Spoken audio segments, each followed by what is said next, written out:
Hello everyone, welcome back to Ctrl.Alt.Thrive. I'm your host Navneet Kaur, managing partner of TechThrive Ventures and founder of FemTech India. This podcast is brought to you by, in partnership with UNESCO, Women for Ethical AI South Asian chapter, where we amplify women voices leading the work in tech, AI and policy. Today I'm joined by Leki Choden, the founder and CEO of Dragon Coders, a Bhutan-based software and digital solution company working at the intersection of emerging technologies, skill development and local innovation ecosystem. Her work focuses on delivering digital transformation solutions for businesses and public sector clients in Bhutan with an emphasis on building context-responsive and inclusive tech capacity. Hi Leki, welcome to Ctrl.Alt.Thrive. Hi Navneet. Thank you for having me here. Thank you and thanks. Welcome to India. How are you finding it? I love what you're wearing. Thank you. This is our traditional dress.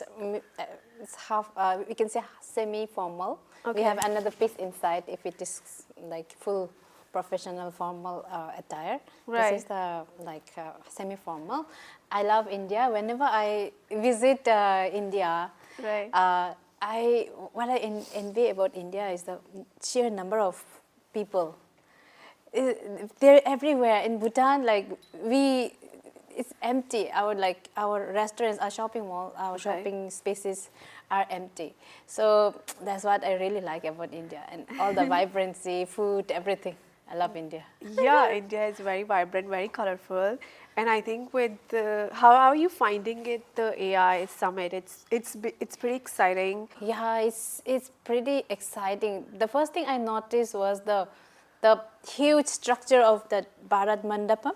Right. Nothing I've seen in Bhutan. It is so so big, pretty, and yeah. it amazed me. Like there are like 12 entry gates. Yes. It's so big for me. As I went inside, I was so excited by the people bustling around, so many things. And then inside the big hall, there were multiple meeting rooms. Right. So that's something, big to me. Yes, I think Exciting. it's massive, and I've been to so many conferences, and I've never seen something like this in my life. Never. It is another scale, honestly, and I Yes. think that's what India offers. Yeah, Yeah, I thought India is doing really well. yeah, Yeah, in terms of all the scaling up, AI, technology, everything. right. Really great. Yeah. So yeah, there's so much I know about India, but today I want to know more about Bhutan. So that's why Okay, you are here. I'm here. Yes. Tell me Sure. more about your background. Okay. Yeah, sure. I did my undergraduate in engineering, electricals and electronic engineering from Vellore, India, all the way from Tamil Nadu. Amazing. Yeah, so I did from VIT, Right. and in 2006 I graduated and joined a telecom company. Back then, that was the most prestigious company in Bhutan.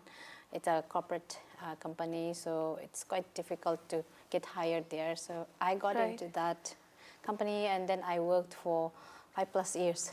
I started off as a telecom engineer, and my team were the first team who launched the 3G network in Bhutan, Oh, deployed amazing. and 3G network, all that. After that, I received a scholarship to do my master's from Japan government,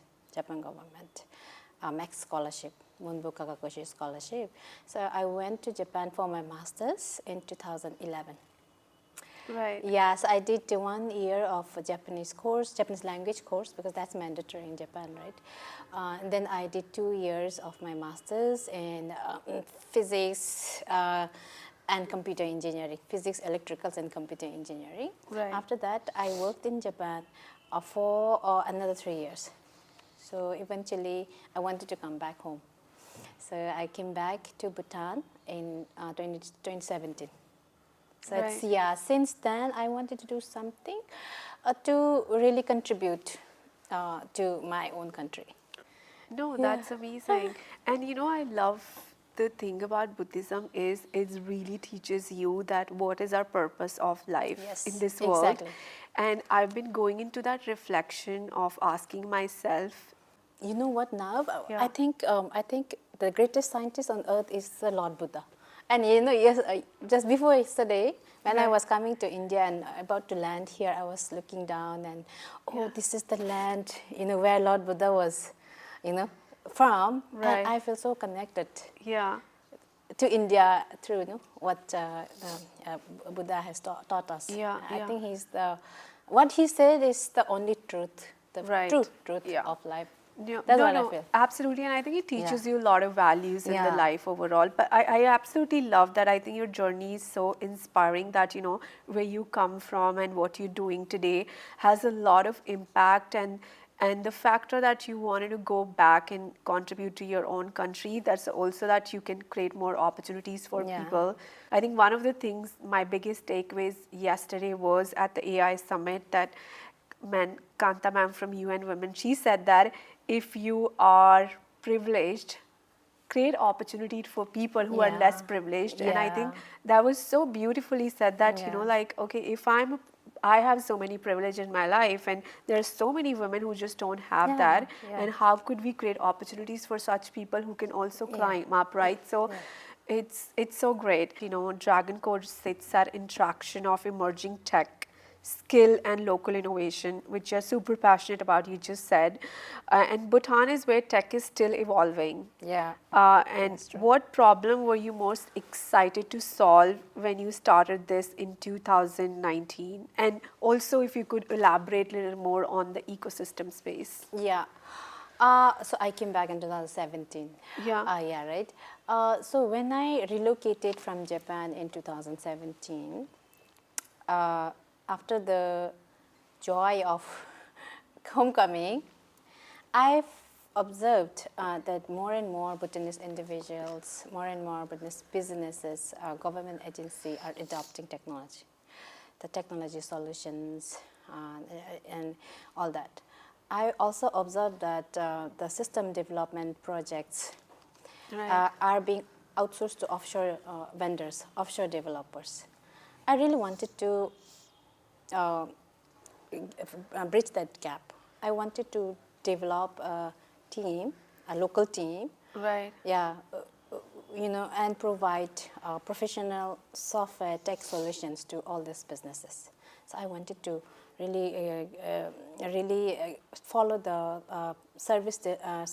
follow the systems with the good support services, Right. and really solve that, bring that relief and that empowerment impacts in the community. So that's how I started Dragon Quarters in 2019. Technology, I would say it's almost non-existent. Like we were just taking off with technology. His Right. Majesty the King was also championing on how Bhutan should progress forward with technology and all that. So Right. the whole ecosystem was driven by tech ecosystem was kind of driven by government Right. efforts, yeah, and private sector were almost non-existent. Like those that were there were doing things like selling IT hardwares, computers, laptops, and all that. And the software that we're getting were also being imported from outside Right. Bhutan. So I really wanted to kind of revolutionize that Yeah. one. Yeah. Oh, amazing. Yeah. Yeah. What do you think was most required in your early days, building a business itself or building a trust in what a private tech company could deliver? Okay. Honestly speaking, both. Right. Right. Building a team, building a business from scratch was far from easy.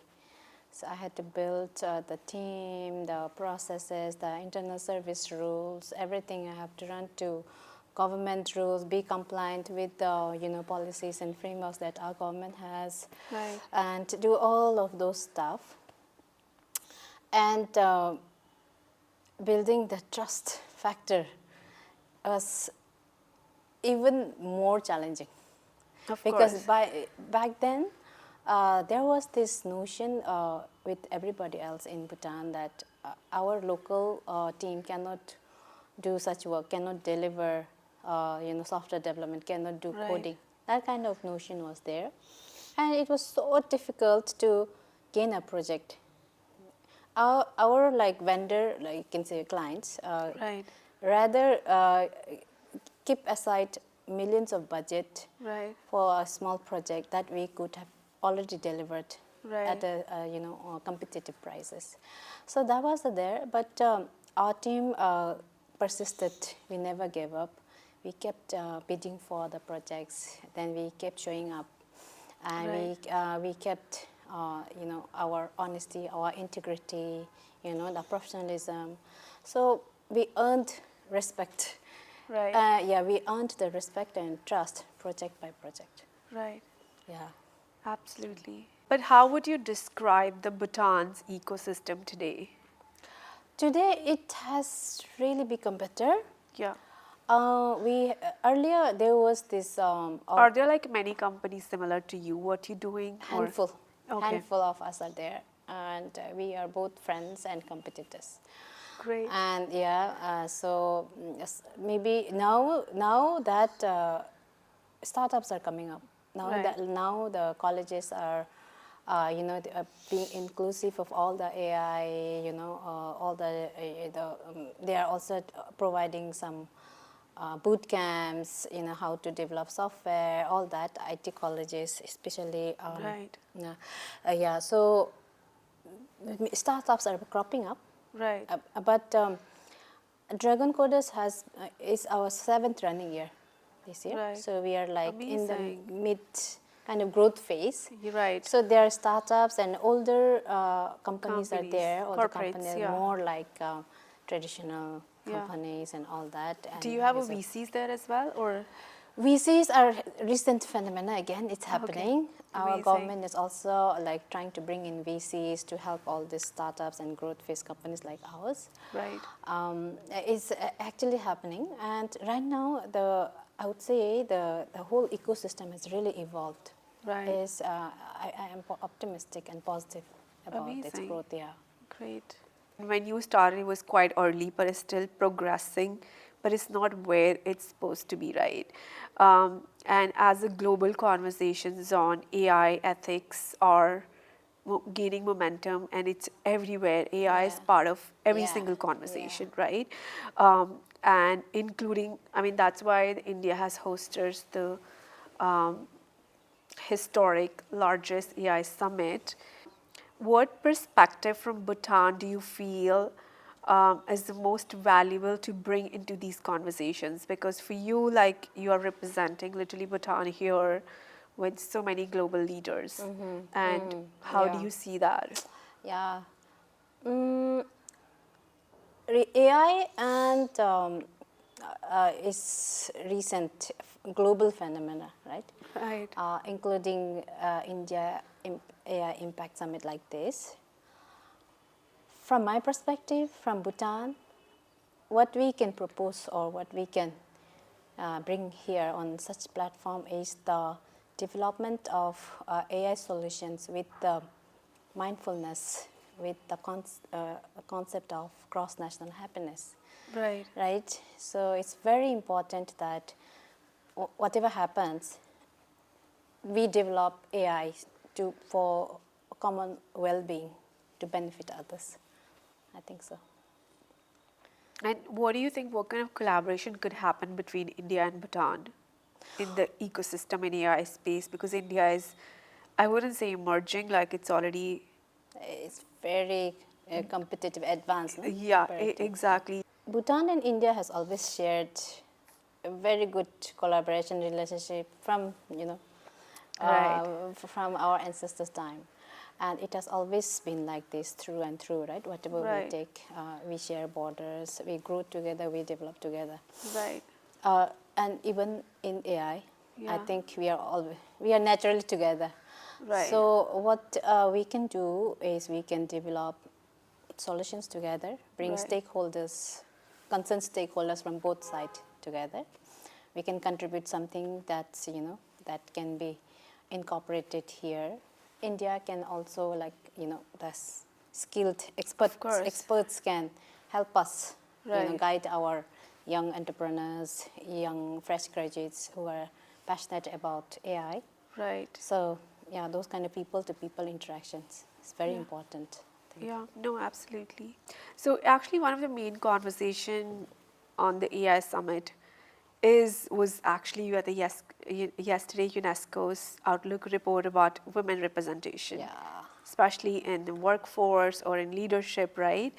As someone who hires and mentors young technologists, what patterns do you notice in who applies for tech roles, who holds back, especially among women? And I think it's such an Yeah, important topic too, yeah, it right? is. It Yeah. is, and I would like to share that.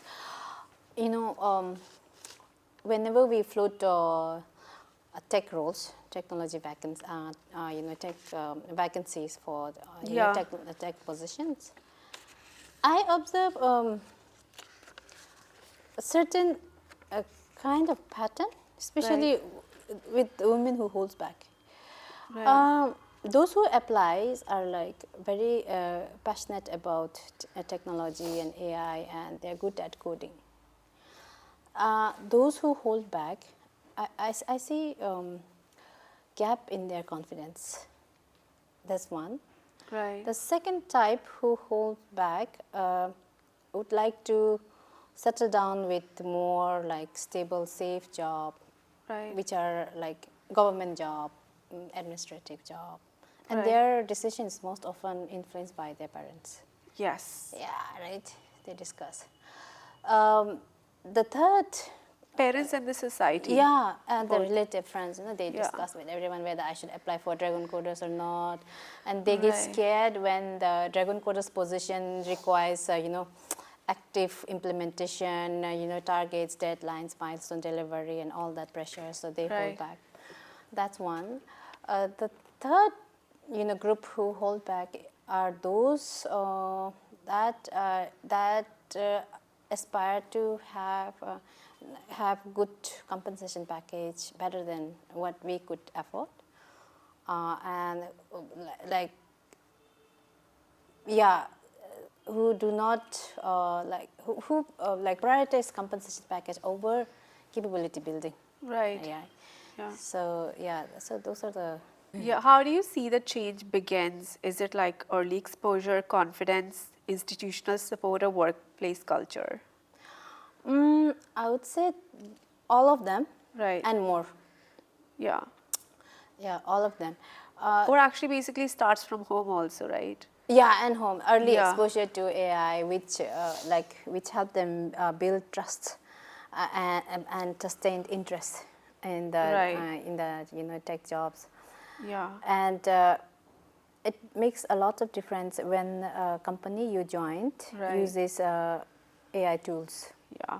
Yeah, so it actually gives the company actually gives you a platform Right. to learn about AI, emerging technologies, and all that. Right. And if you join a company where it's like functioning traditionally, Right. right, black and white, so Yeah. it's not there. Exposure Yeah. is not there. And I think I especially feel for women, like it's always told them what to do because Yeah. basically, like our parents and society want us to be safe, especially our parents. Yeah. And they feel the safety net is only getting a secure job Yeah. because then you have, financial.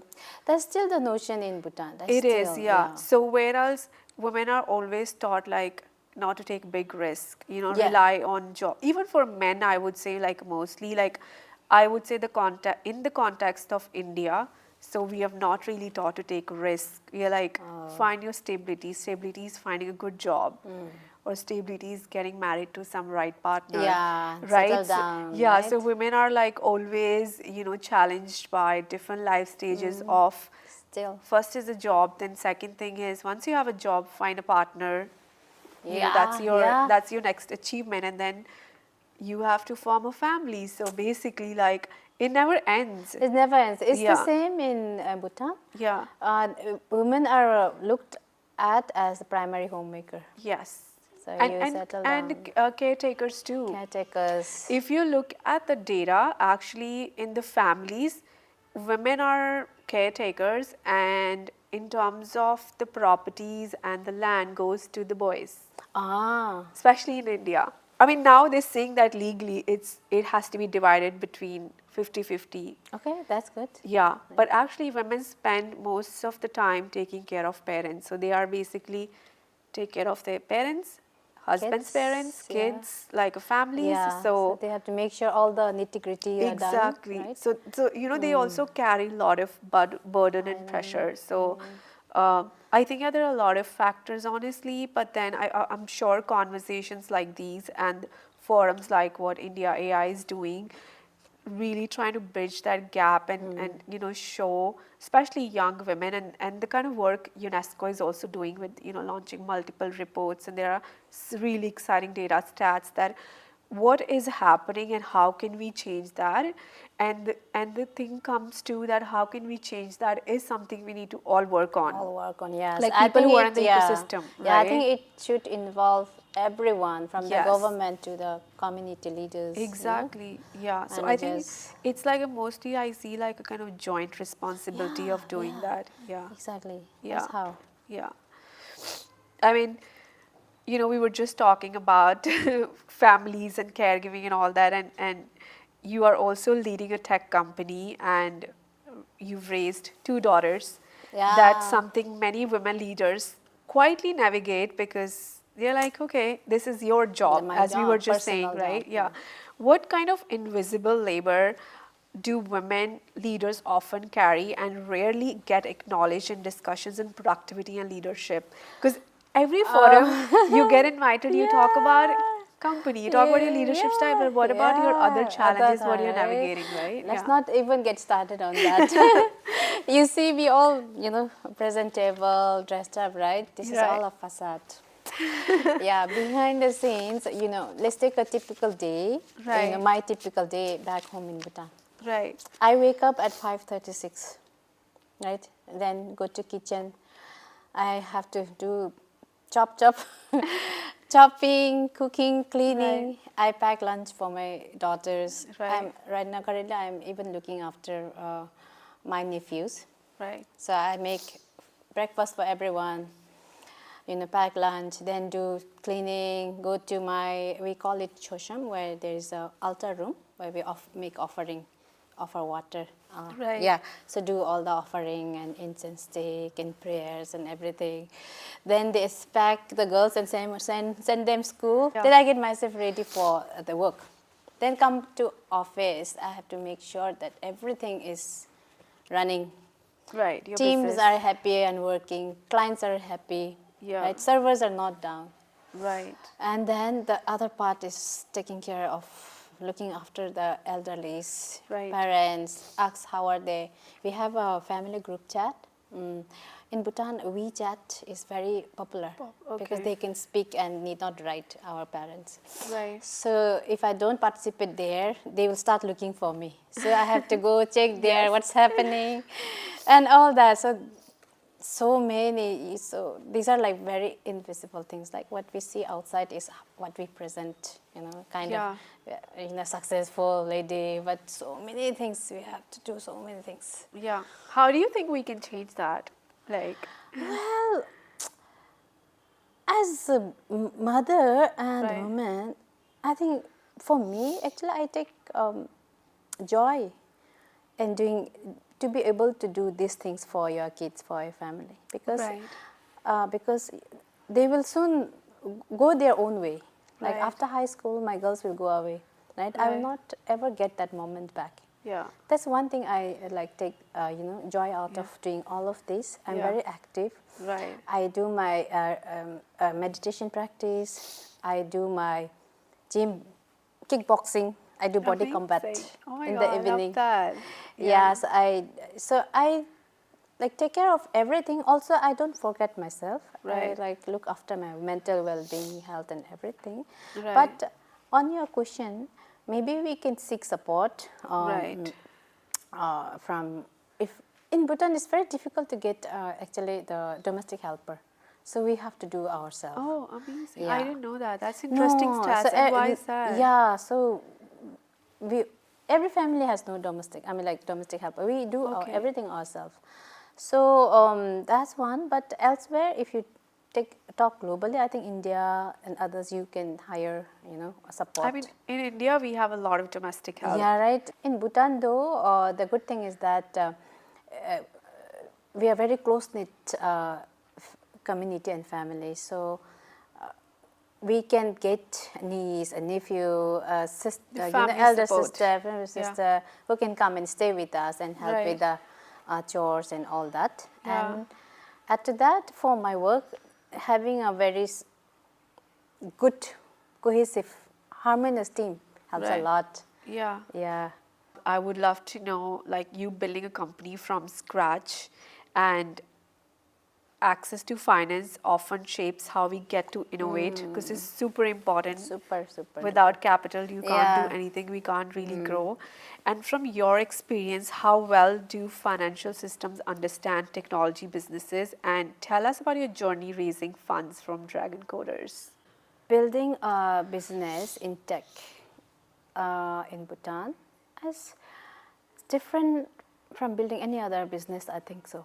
Why? Because when Right. I was starting out Dragon Coders, I went looking for funding. Right. So the banks, it turns out, they don't have kind of metrics to or provision for such to give out loans to such a Business models. such a business model. Right. They it turns out like all of them had metrics to measure the payment, return payment, right, repayment model. Right. And a tech company, they wanted to see something like tangible asset or mortgage or something. Right. Whereas as tech company, we don't have that. Ours Right. is all like intangible asset, Right. code, IP. They didn't have those kind of like SOPs to Right. give support to tech companies like us. So those were closed door for me.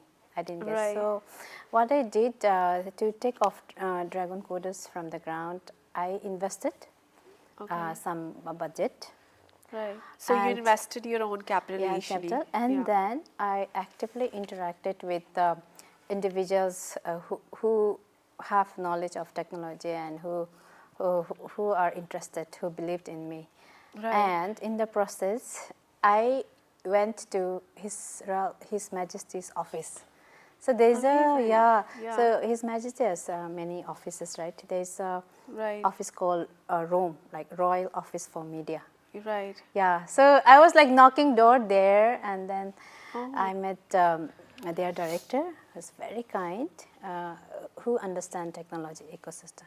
Right. So when every door was closed for me, Right. His Majesty's office came to rescue. So I am very Amazing. lucky. Like That is so cool. they But gave, how did you? Okay, tell me more about that. How did you get access to him? Like, it's also really hard to reaching such people, right? Yeah. It turns out that they were actually looking for a woman in tech. So coincidentally, I happened to be the woman in tech. Right. So yeah, so when I went knocking their door, Yeah. I was welcomed actually. Yeah, Oh, so amazing. I feel so lucky and privileged. So the director immediately said, "Okay, we have your back. We'll support Right. you." Yeah, so that's how I received some seed funding. To You got a kick seed off. funding from a king of Bhutan. Yes. Oh my God, that is Yeah, so cool. lucky. Yeah. Yes. Yeah, I'm so privileged. So, Yeah. but challenges after that is all mine. To Right. how to How take to- Dragon Quest. yes. Yeah, all that. The gratitude I felt because of His Majesty's blessing. I Right. really wanted to multiply that, and give to others impact, Right. ripple effect. Wanted to create that. So That I've is been good. working towards it. Yeah. Do you think it's been harder to raise a funding because you're a woman? I'm not sure about that because when I went to the banks, they didn't they just gave me some procedures, right? Qualification, eligibility criteria. They didn't say anything on the woman then. Okay. So by the eligibility criteria of getting a loan for such a Right. tech startup, we disqualified. Why did you disqualify? Because of All the metrics were not there. No, we just discussed earlier that yeah, we yeah. don't have tangible asset as mortgage or anything. Right. So Yeah. basically, when you started, there were no VCs in Bhutan ecosystem, No, no. no angel investors. Then no, No. no. Okay. Yeah, all these angel investors, VCs are recent phenomena. It's just Okay. And picking how up. many startups do you have in Bhutan? Oh, Do you have I'm a not number? sure with Okay. the number, but since 2017 Right. until 22, I think there's an increase by sevenfold. So it's Okay. really happening. It's really happening, Right. but it's more like not driven by market potential.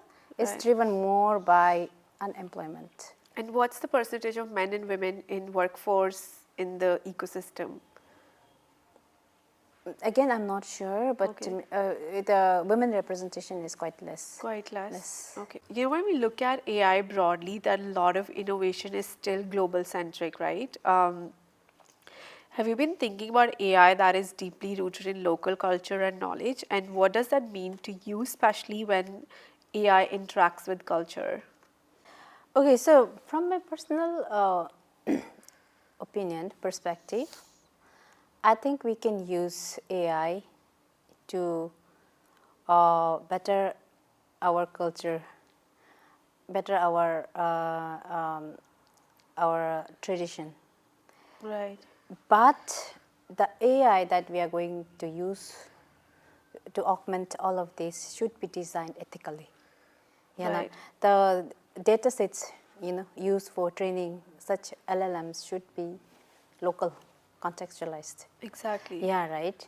So, I mean, there's no way escaping AI, right? AI is in everywhere. So It is. even in our tradition, culture, heritage, Right. what I think is we should adopt it, Yeah. but in a very responsible, inclusive way. Yeah. And what does ethical AI means to you personally? It means training the AI with the responsible data, with the authentic data, Right. local data, true data, and Right. not biased towards anything, not biased gender, anything, so Right. that AI performs what it's supposed to do, right? Right. Yeah. And what are the gaps you're seeing currently in the AI landscape? Globally, I would say, not just country context. Not right. Yeah. Yeah. Globally, yeah, this is a global issue. Yeah. Like, it's so because the AI sees the data and adopts it and trains it, right? And Right. they will only know what they see. They don't know Right. what is not seen. Right. So that's how the AI is becoming risky and Right. even quite dangerous, right? Yeah. So we should be very mindful of how we train the AI Yeah. with ethical, authentic data, and every country can like pull it down to their own local context. Yeah. I'm sure there are many conversation in Bhutan around government-led AI infrastructure and initiatives, right? In your views, what needs to happen to these efforts to move beyond policy and mutual benefit entrepreneurship, young people, and everyday citizens? Yeah, good thing is that our government has really taken initiatives on most of these fronts. Right. Uh, there's this national AI strategy Yeah. draft. There's a agency called GovTech agency. So they Right. called all of us stakeholder to Right. really draft that strategy. Right. So now, what we should do is implement that, not only keep it as a framework or policy, but while implementing it, we should involve everyone, all the stakeholders, create opportunity for private sector, Right. right? Dedicate budget, give opportunity to fresh graduates. Right. And everyone should be involved. Our community leaders should be open to, meet awareness to them, and they should be open to accepting, all these frameworks and all that. Right. Yeah. So, if you will have to imagine Bhutan's tech ecosystem 10 years from now, what would meaningful progress for women actually look like? Not just in number, but in influence. Yeah. I What would, would you like to see for your daughters, actually? I would say that, yeah, right? Like, that's a good time. I would Yeah. love women to be on the decision-making table. Yes. Not only users or consumers of AI, right? Yeah. Yeah. I love that face. It's so beautifully described. Yeah, right? Yeah. We have to be there, otherwise Yeah. it becomes bias. Then I would love women to take charge, be the leaders, and create responsible AI tools. Right. Yeah. So, yeah, women can do a lot. Yeah. And is Bhutan doing something for like women-led innovations? Because as in India, we have a, Startup India. There are so many incubators. Ecosystem is growing and it's much larger. We also have a women VCs here in India. Oh, that's a tough one because Yeah. from my recollection, I don't remember any women dedicated AI programs. Okay. Or even startup program, there's no initiative, women-led initiatives in Bhutan. I think there's a great opportunity to do It's a that. great opportunity, right? Yeah. If we look at Dragon Coders, that's my another baby. Right. Right, I have worked so much for it, so much for its growth and all.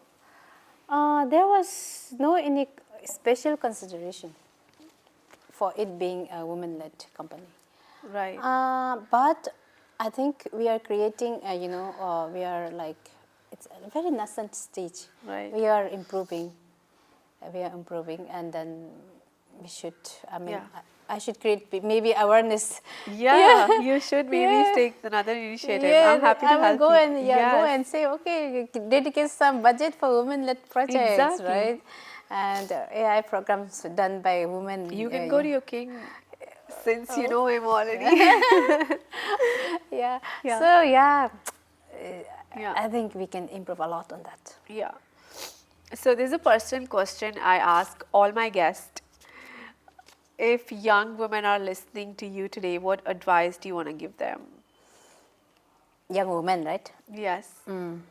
Young women, old women, like anyone your age, my age. Yeah. Yeah. We can do it. Grit is something you should have. Never give up. Right. I think when we start up something else, there's a time Right. when you want to give up. Right. You just say, okay, this is not for me. I cannot do it anymore. Right. If you cross that limit, Right. you can never. There's no looking back. Yeah. So keep your passion burning. Go, but with good intention. Your intention should be right. Right. You should always have the heart to benefit others. Right. No, that's a good one. And what does UNESCO Women for Ethical AI South Asian chapter means to you? And where do you see that, adding value for so many people who are working in AI or tech landscape? I think I personally feel representation matters a lot. It matters. Right, and especially for South Asian context, because we have very less representation on global platforms. Yeah. Yeah,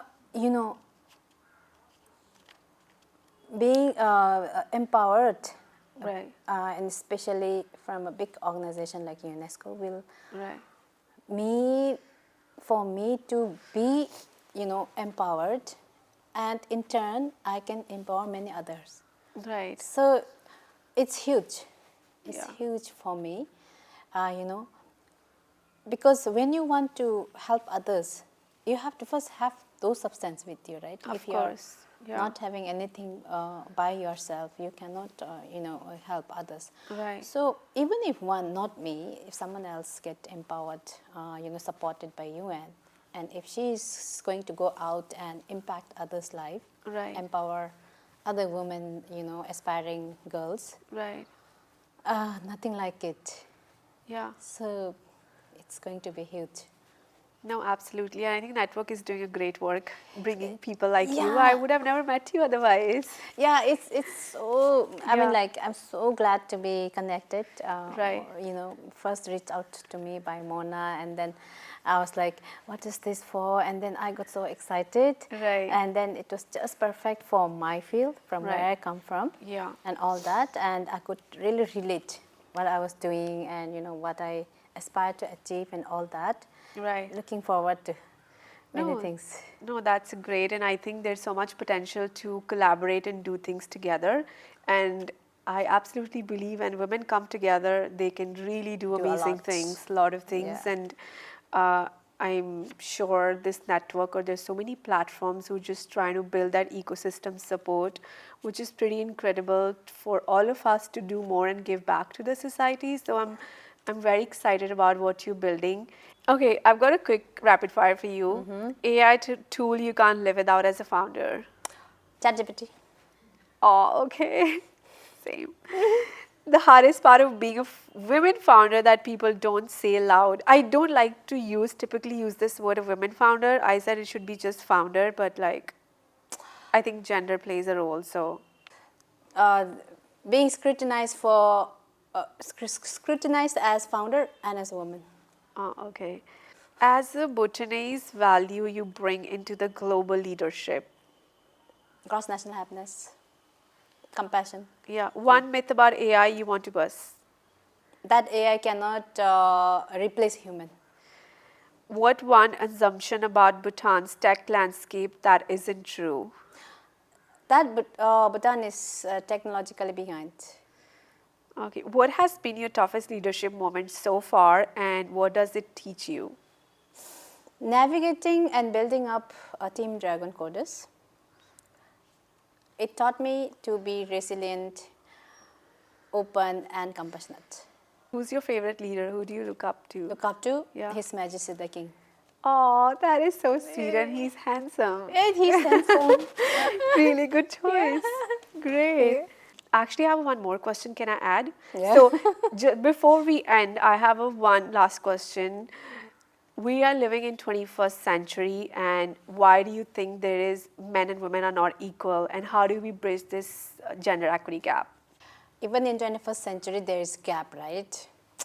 I think it all boils down to we being having to being a mother. Right. Thank you so Thank much. you. Thank you for It having was me such a here. great conversation, and I'm so inspired by you, what you're doing. You personally have inspired me so much, and I think Thank we need you. more leaders like you.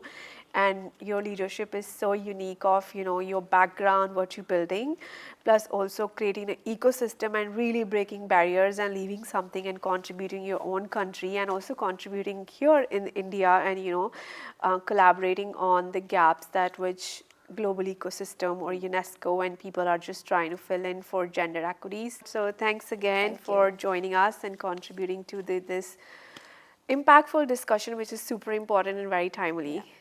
Thank Thank you. you. Thanks.